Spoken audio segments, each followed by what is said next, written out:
Good morning, everyone. Thank you very much for coming along. Really good to see so many of you join today. So this session, as you know, is a workshop on responding to the government's call for evidence on the barriers to community energy projects. And so we're going to use this workshop to discuss how we can get as many responses in as possible and how we can make them effective. Start off, my name is Josh. I'm Policy and Advocacy Officer at Community Energy England. Duncan is also going to be presenting today. He's Head of Policy and Advocacy, and we are ably supported by Kim and Lisa as well. So thank you very much, Kim and Lisa. We are recording this session. So if you don't want to be on the recording, please turn your cameras off. And we also have some online resources that you can use when writing your response. You can access those by going to the bit.ly link on the right-hand side of the screen, or by going through the QR code. And I think Kim's going to put a link in the chat as well for anyone to follow that through. So please do take a look at those after the session, and hopefully they'll be useful to you. So I'll start by talking through how this session is going to run today. First off, I'm going to kind of talk through what we're hoping to get out of this workshop. And I'll then very, very briefly go through what the questions are in the call for evidence.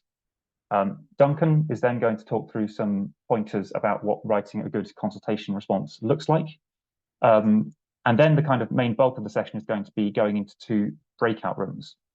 So one of these is aimed at community energy practitioners who are moving from establishing their project to developing it, so kind of more early stage. And the second breakout room is for people who are interested in moving from developing projects towards scaling them. So please have a think about which of these rooms would work better for you, whether you are or aren't a community energy practitioner, which one is most interesting for you. In the breakout rooms, we're going to discuss ideas for responses to the biggest questions within the consultation. And we're talking a little bit later about how that's going to work. After that, we're going to come back into the main room and feedback, discuss as a whole group some of the other questions in the consultation. Duncan will then talk through what next steps look like and how to get the most out of the consultation once you've written your response. And as a kind of spoiler, that goes beyond just submitting your response to DESNZ, and it looks like kind of publicizing it more widely. And then we'll hopefully close the session at 11:30 sharp. Next slide, please, Lisa. Okay, so the primary aim of this workshop is to motivate and encourage you to submit responses. It's a fairly straightforward and short call for evidence, and all of you who are here today have experience that will be massively valuable for people in DESNZ and other policymakers to know about. So our main hope for this session is that you leave feeling energized to write a response. We also believe that this consultation has the potential to be impactful for the sector as a whole, and it can be used as one of several tools for persuading policymakers to learn about community energy, to take its potential seriously, and to support it to grow. In order to deliver these aims, we need to get as many responses in as possible. So that goes not only for community energy practitioners, but also for partner organizations such as local authorities. So I think we'll be touching on this later, but please do get in touch with your partner organizations and let them know about this consultation and ask them to submit a response. So I'm going to pause here very briefly to ask you to fill in a quick poll. So it's going to be 2 questions. The first is, have you experienced barriers to establishing, developing, or scaling your community energy projects? And the second is, do you feel able to produce an effective response to the barriers consultation at the moment? So Kim, if you wouldn't mind getting that poll going. Thank you.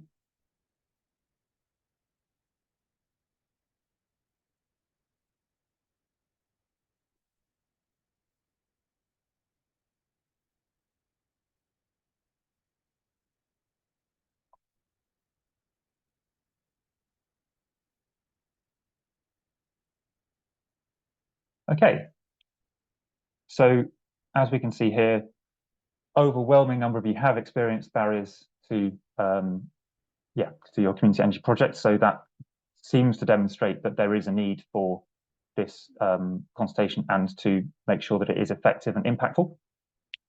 And yeah, a good proportion that feel confident that they'd be able to produce a good response to Barry's consultation, which is great news, but some of you who don't yet. So hopefully by the end of this session, that number will have ticked up a little bit. Thanks very much, everyone. Okay, next slide, please, Lisa. So first off, just a little bit of kind of context and a brief look as to why the government is asking about barriers to community energy. So as you can see here, the sector has, kind of, there has been a decline in growth for the sector towards the end of the last decade. So there was a kind of period of really rapid expansion, but that has kind of tailed off slightly. So next slide, please. And what we can see here is that the sector has been delivering a great deal, but it's not growing at anywhere near the rate that it was a decade ago. And this is not inevitable. So consultations like this one give us the opportunity to tell policymakers about the many benefits that simply would not happen without community energy, and the massive potential of the sector to do even more with the right policy support. So that's kind of main reason why we were after as many consultation responses as we can today. Next slide, please. So to summarize, we are engaging with this call for evidence because the government has offered it, but it could give us a really powerful resource to extract more policy commitments from the government. This consultation also happening in an election year. So it could not only be a resource for the current government, but it could also be a resource for future governments in shaping policy. So that's really worth bearing in mind and why it can be so valuable. It can help us get practitioners' experiences, logs at the heart of government and their solutions. The more good responses, the greater potential impact. And not only important to have the voice of community energy organisations heard, but their partners as well. So I will now kind of go and talk a little bit about, very, very briefly, about what is actually in the call for evidence. So questions 1, 2, and 4 are kind of about who you are and what you do, so we're not going to go through those. The biggest kind of like bulky question first up is question 3, which is about what the barriers are. And this is broken down in lots and lots of different ways, as you can see here. So Duncan in a little bit is going to talk about how to kind of respond to questions like this that are pretty multifaceted and can be a bit of a daunting blank page to look at. Next slide, please. The consultation also asks about any region-specific issues. We'll talk about that in a little bit later, but the kind of bulky question that we're really keen to focus on and make sure that you have a good response to is question 6, which is about solutions. So when responding to the consultation, I do encourage you to look through our resource that we've put together on how to answer each of these questions, but getting question 3 on what the barriers are to talk to question 6 about what the solutions are can be a really effective way of answering this consultation. So they also ask about which current or past mechanisms from the government have been supportive. In question 7, please do bear in mind that you can also talk about which ones have been unsupportive and government schemes that have not worked. Please don't take the kind of positive framing of the question as to mean that you can't talk about the downsides as well. Question 8 is about how community energy delivers national net zero targets and benefits. So please look into our resource on this for what some of those might be. And question 9 is about evidence of wider impacts. And just as a kind of starting point, on the right here we have a kind of pie chart about what some of our members have told us that some of the barriers they're facing are, just as a kind of starting point for you to get thinking about this. So I think now I'm going to pass over to Duncan to talk a little bit about what makes an effective consultation response. Thanks, Josh. Can everybody hear me? I'll assume.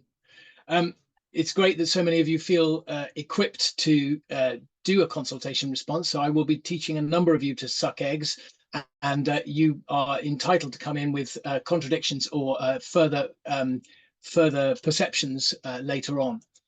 First thing I would say is the most important thing about this consultation is that you respond to it and that you get as many people you associate with to respond to it. There are guidelines for doing consultations, but really no rules. We've produced a resource. You are entitled to use it or ignore it. And just to say at the beginning, as I think Josh said, we have multiple reasons for engaging with this consultation. And the important one is to use it as an excuse to increase visibility for community energy. That's excuses for you to engage with all your partners and local authorities, but also to get the story out to MPs, prospective parliamentary candidates, councils, partners. So your main motivation, you may think, actually, the most effective thing I can do with this is to tell a story about the experience of the last 10 years for my community energy organisation, and then get it out to your MPs and parliamentary candidates and the local paper. Whatever you do, what you submit to DESNZ should be a response to the consultation and not a polemic. Do harness the pain of all the barriers you've experienced, but keep it polite and professional and proposing. That said, you may have to write a summary. If your consultation response is a long one, that is recommended, and put that at the top of the consultation response. Apologies for that.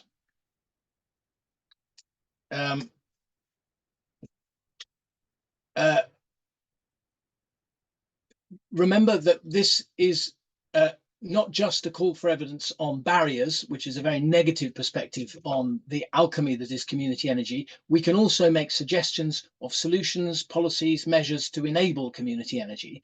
And very importantly, question 8 and 9, we have an opportunity to place at the heart of government a picture of the benefits and positive system impacts that we've delivered. So it's really powerful to respond to those questions as well as the barriers questions. Like any exam question, the best answer is the one that answers the questions.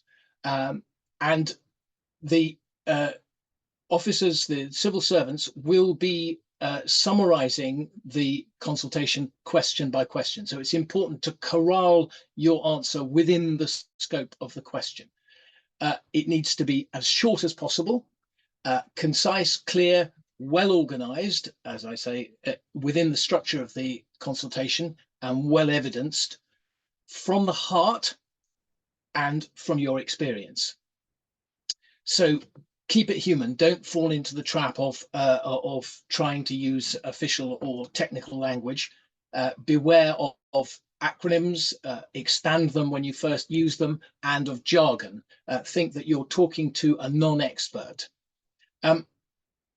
The easier we make it for the civil servants to summarize and draw the conclusions, the more they'll like us, the more well disposed they will be to, and the better the summary of responses, the government response, will be. And that is what the politicians, the policymakers, will be reading from this government and subsequent governments. But the people who will be processing it are likely to be the people we will be working closely with ongoingly. The question by question guide that I hope you have all seen can be downloaded or copied as a Google Doc to be used as a pro forma for your response. It has all the paragraph numbers in place, which is very useful and necessary for cross-referencing between questions, particularly question 6 and question 3, the solutions and the barriers question. Just remember to delete all the coloured text as you go and before you submit. They ask for relevant quantitative and qualitative evidence. So you need to sort of channel your frustration into data, into information. The story, the qualitative evidence, will be compelling, but is more difficult for them to collect unless it's well categorized. So that it would be useful to say the impact, the barrier was the withdrawal of the Urban Community Energy Fund, and then they can collect all the stories of that barrier together. Keep it as short as possible so they don't have to do huge summarizing. and make sure you include the impact of the barrier, and that is likely to be where the most evidence is you'll be able to bring.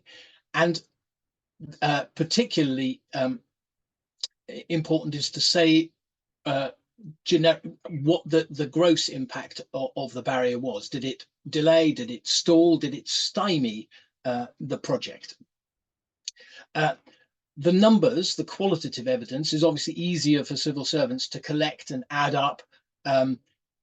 So please, where possible, back up with numbers, even if you have to estimate them, but say that they're estimated, such as, for instance, pounds of feasibility funding that was wasted, hours of team time,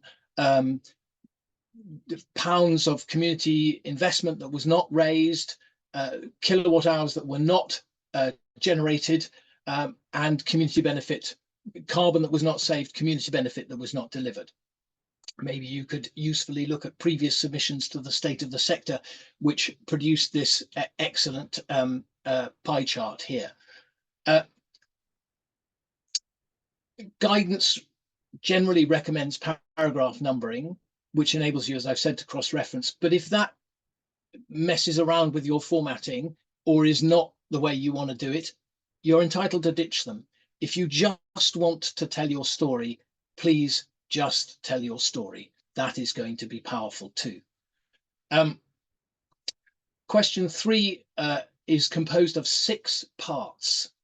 So we've broken it down into the 3 sections of establishing, developing and scaling, and suggested that you do financial and non-financial in each one of those segments. That's 6 sections to the answer.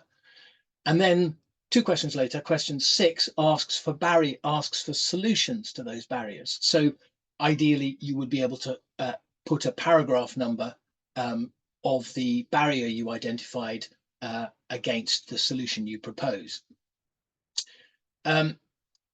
So again, I close. It's much better to get it written and submitted than to get it in the right form.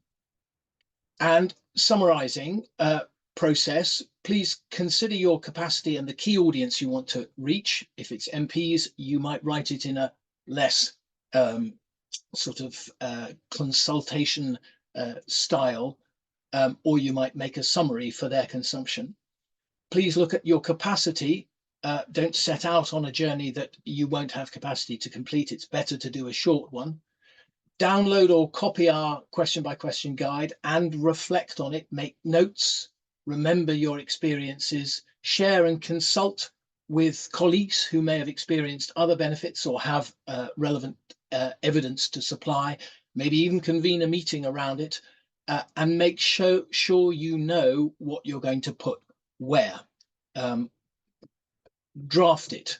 It's better to have really complete notes before you start drafting it. If you're keeping going back, you will lose track of what you've written and end up writing stuff twice. I know from experience. Keep the language temperate, professional, polite, but personal. The voice of someone who's experienced this barrier. Simple, concrete, concise language, I've said already. Feel free to share a draft with Community Energy England as soon as you have it. We may want to use your experience in our response, and then potentially use your draft response to encourage other people you know, partners, local authorities, other community energy organisations, to get on with their own response, inspired by you, encouraged by you. Cutting and pasting from our draft or anyone else's should be avoided at all costs. It really compromises the value, and they will notice it. Finally, submit your consultation to the DESNES email, which is in our guidance and in the consultation document. Copy us in, that's really important. Please, if you are happy for it to be made public, put that at the top of your consultation. We may do an information request to get them from government so that they don't just sit in a drawer. And then please consider forwarding to your MP, your prospective parliamentary candidate, your councillors, with a covering note about how this shows just how much more benefit and impact community energy could deliver with support from local and national government. Make some noise about it on social media, in your local paper, on your website, so that it ricochets and has more effect than just getting summarized in a government document. And please, yes, share it with us. Thank you for engaging with this, and good luck with it, and onward. Okay, thanks very much, everybody, for that discussion. Hoping it was good in the other room. I know that our one, we just had a really fantastic discussion that touched on so many different kind of areas of work for community energy organisations. So we're going to have a very short feedback session now. I'm going to kind of do my best to summarise some of the themes that came out of our group. I don't think I'm going to be able to touch on every point that was made because of time. I'll just repeat what I said in the other room. Please do make a note of the link for that Jamboard and go back and refer to it yourselves when writing up your responses. I think that there's so much good stuff in there and so many things that will jog your memory about things you might want to include, that it'd be a shame for you to kind of just go off the discussion alone, but please do use that as a resource. Just to say also, we will write it up, won't we, Josh, and add it to as a link to our guidance document. Absolutely, but I mean, that there is such a kind of volume in there that I think it is worth taking a look at yourself too, if you'd like to. So, from our group, which were the kind of establishing and developing projects, I think under barriers, there was obviously a lot of talk around core funding, but also eligibility for other kinds of funding, such as innovation funding. But equally, there was a kind of discussion around other costs that were imposed sometimes by local councils and others, and that those were kind of, could be as constraining as the lack of opportunity for accessing funding.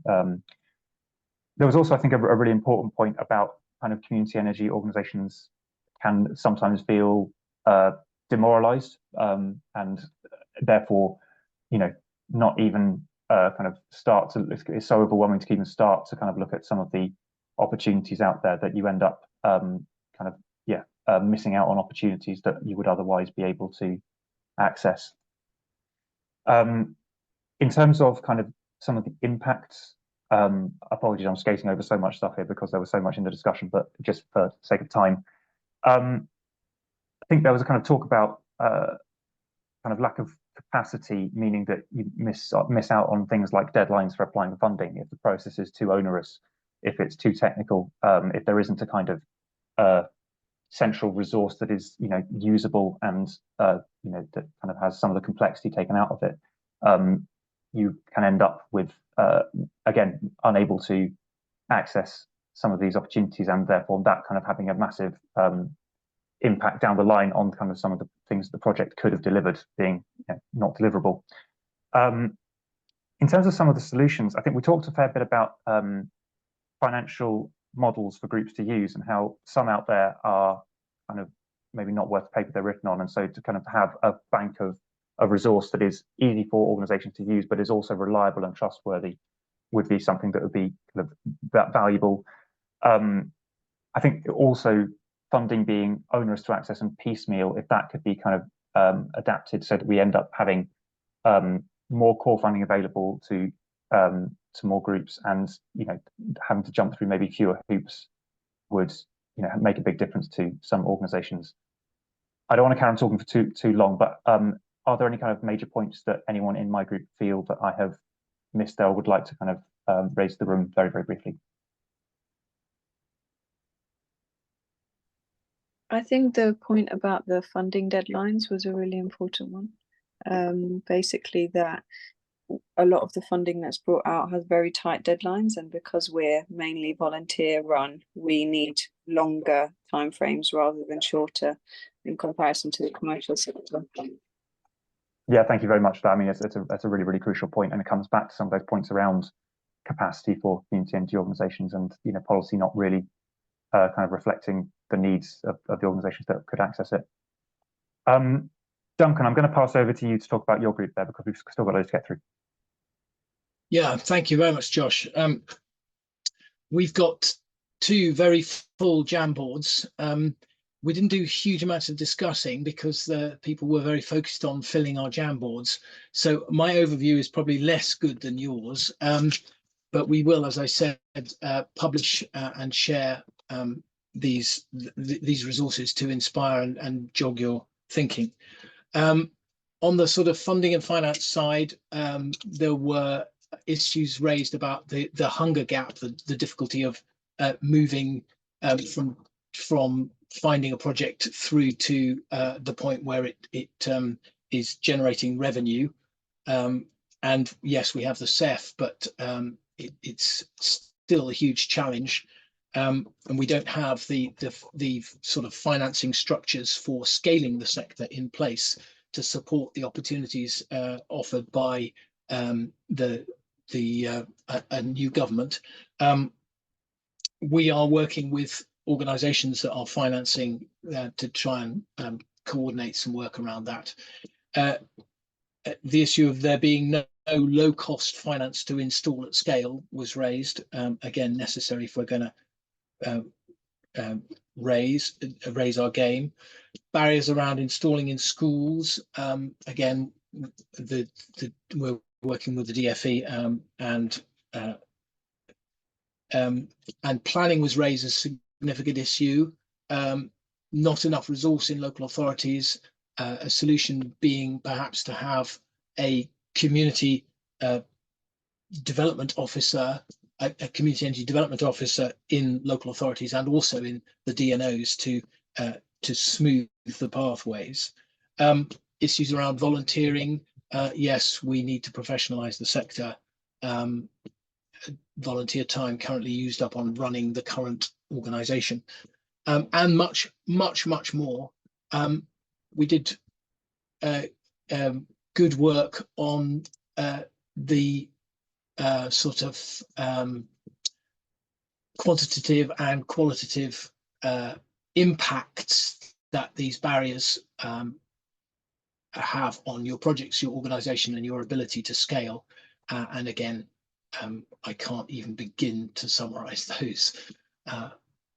So we will make sure that you all receive it in digestible form soon. Good. Thanks very much, Duncan, and thanks very much for all your contributions there. Elise, can we move to the next slide, please? So at this stage, we're going to really, really briefly have a quick. We've already kind of discussed kind of some of the barriers, potential, the impact solutions. What I think we'd like to do is, if you can move on the Jamboard to slide number 7, this is the kind of other side of the coin for us. So a lot of the kind of barriers are kind of taking the kind of discussion up from a kind of negative standpoint. What's standing in your way? How can we move these barriers so that you are able to do what you need to do? But there are questions later on in the consultation that talk about the benefits of community energy, in a kind of put it in a more positive light, and the potential benefits of community energy. So if you could just spend a couple of minutes adding post-its into slide 7, which is supports government targets / wider system impacts. So targets could be things like reach net zero, as simple as that. But they could also be things like tackle fuel poverty. So the things that kind of are broad stated aims. And if you're not sure whether the government has a target on them or not, you can treat that as wider energy system impacts and just add in the kind of good things that you are already doing and can do more of if some barriers were removed. So I'll just give a couple of minutes for that, and then we'll come to a very brief discussion before closing up.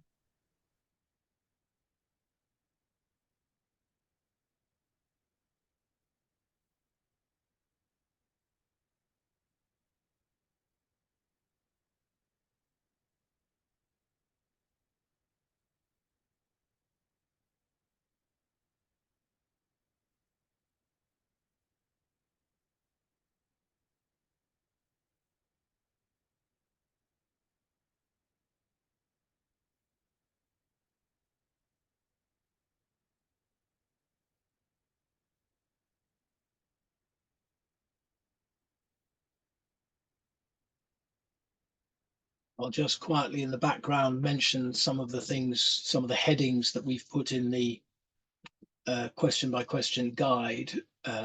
So wider government goals could include social outcomes, health, well-being, inclusion, placemaking, mobilizing private investment, empowering local leaders, which is all over the net zero and levelling up policy statements. Obviously, the government statutory targets and ambitions include net zero by 2050, 68% by 2030, 78% by 2035, decarbonising the grid by 2035, or for Labour 2030, 50 gigawatts of offshore wind, 70 gigawatts of solar by 2035, an ambition. Installing 600,000 electric heat pumps a year by 2028. Fuel poverty targets and insulation targets, EPCC, by 2035, where practicable and affordable.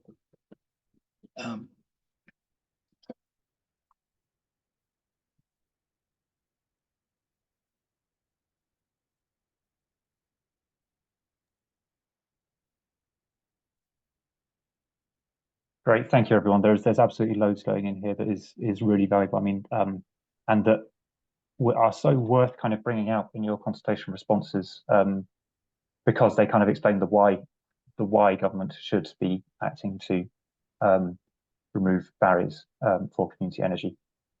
Duncan, do you feel you have enough time to do the kind of next steps section, to have a kind of very short discussion if anyone wants to raise a point here? Do we need to get straight onto that now? I've got plenty of time. The next steps, they're pretty brief. I'm just thinking whether we should have a short discussion around the wider system impacts, which is kind of taking benefit to the next level, positive or negative. Obviously, most of ours we would say are positive, and I think we need to be making those clear. I've added some stuff recently into the guidance, and I think we can also consider energy system impacts. In other words, how will our local intervention improve, enable the transformation of the energy system to net zero? Historically, ministers have said the future of energy is local, and Ofgem says it in all its consultations, but they really don't know what that means. So what are the things that community energy can deliver in the way of connecting up supply and connecting up generation and local demand, to reduce the need for transmission and distribution grid build outs, which will become redundant? What can it deliver in terms of demand side response and reduction, so that we just need to supply less energy at the end of the day? All of these things we should be talking to. We should be showing how our local joined up interventions are helping speed up and reduce costs and make more inclusive the energy transition.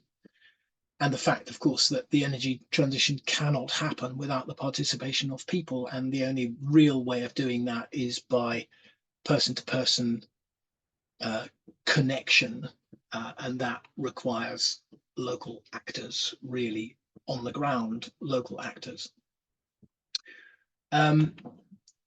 So, gosh, there's so much there. The other thing they mention is wider system impacts negative.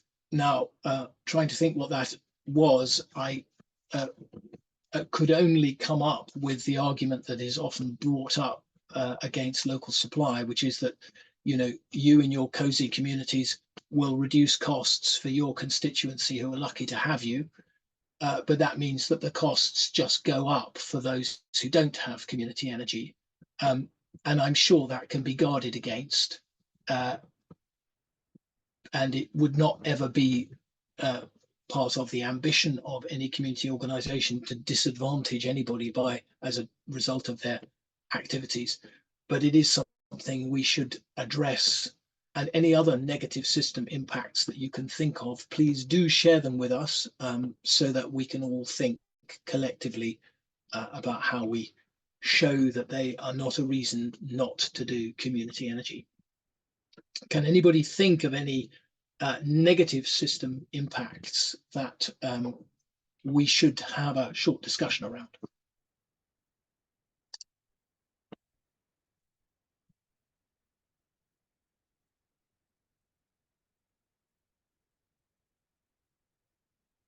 Yeah, Dave. Duncan, I was just thinking about smart export guarantee. If we're suggesting that we want a higher price, a fairer price for generation, and that has the knock-on impact of increasing costs for other, customers across the whole energy system. I suppose it could be an argument for cross-subsidization, like there is on some of the other non-energy elements to a unit.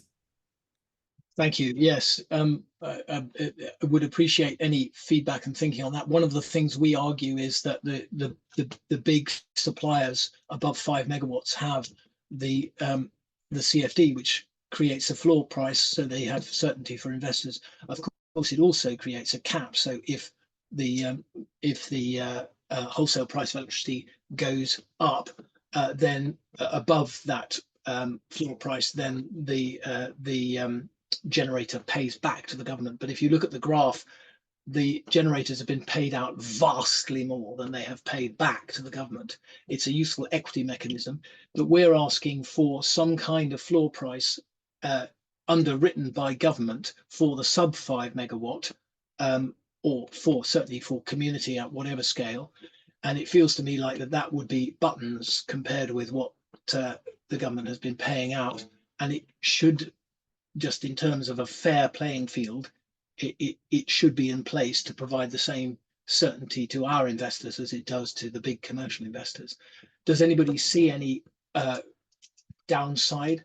One could try and put a cap, perhaps not at the floor price, but somewhere above the floor price, so that nobody had any possibility of profiteering, developing excess profits.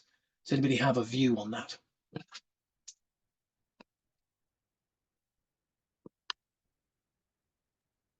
Charmy and then Prina. Yes, please speak. I can't see anybody's pictures. There's a technical issue around getting lots of renewable electricity into the system, which is the limits on the wires. And there's now technology to manage the wires almost instantaneously. So that needs to go in place. But also, if we head towards, with community groups, more local islandish type grids, with more local control, more local storage, that reduces the problems upstream, which are actually a major blockage at the moment to new projects of any sort, not just community ones. But if we can encourage the system or the community groups to make it even more complex, to have storage and demand side management as part of the whole process. I'm not sure how we get to that point, but it's something that really needs to happen on a much larger scale, much greater numbers, not larger scale each one, but greater numbers to have an overall impact. Charmy, I absolutely agree. And I think it is a USP that we should be looking strategically at how we do that.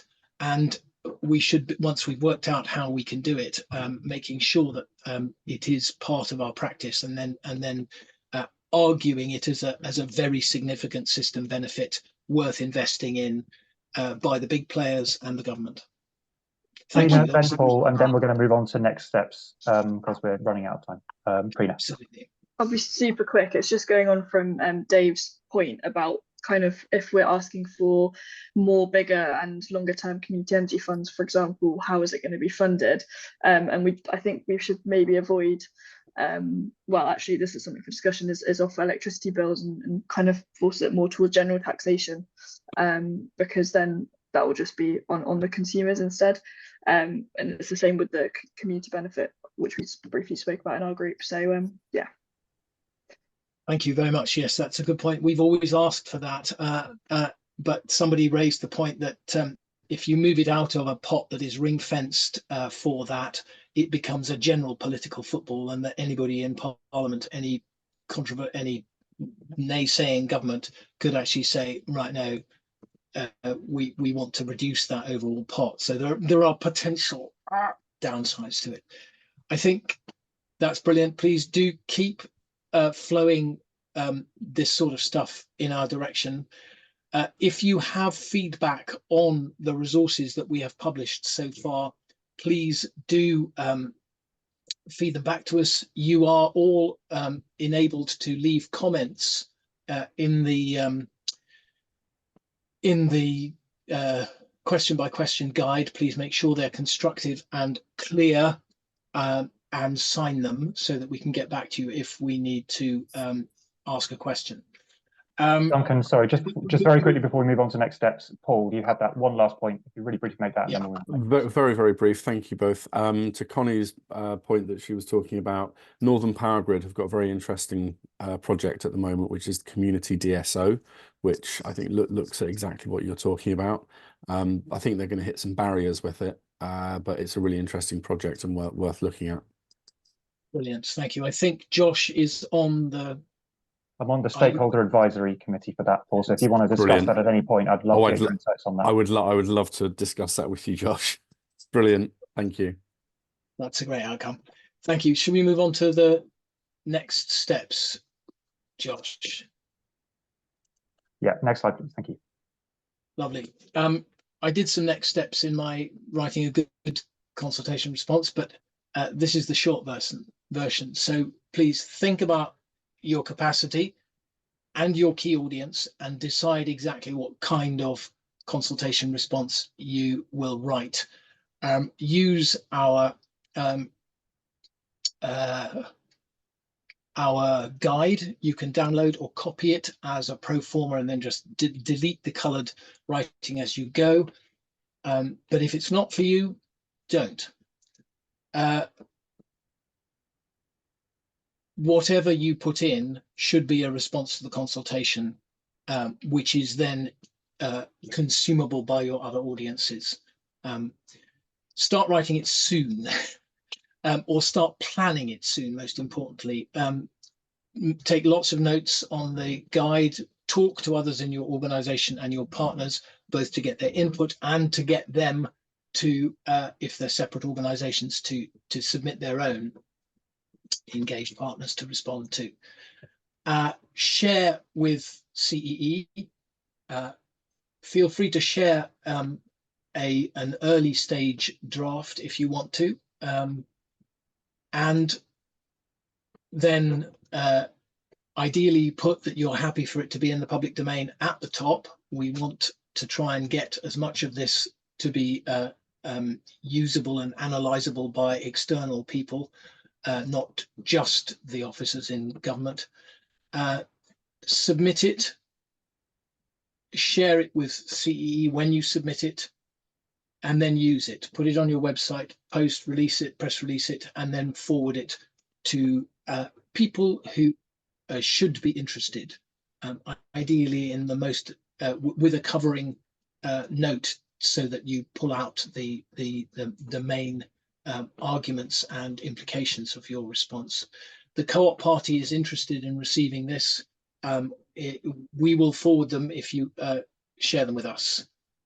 Your local prospective parliamentary candidate should be interested, and it could be a way of encouraging them to come and visit you. And any media coverage you get, please tag Community Energy England in and share it. It might be the subject of a really good Twitter thread. I think that's just about everything I have to say. I wonder whether we should open up to any questions or issues that we haven't covered that you'd like either some input now or afterwards on. So I think let's open the floor.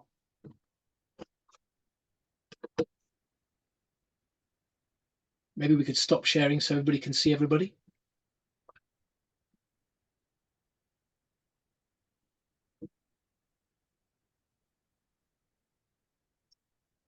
Damian.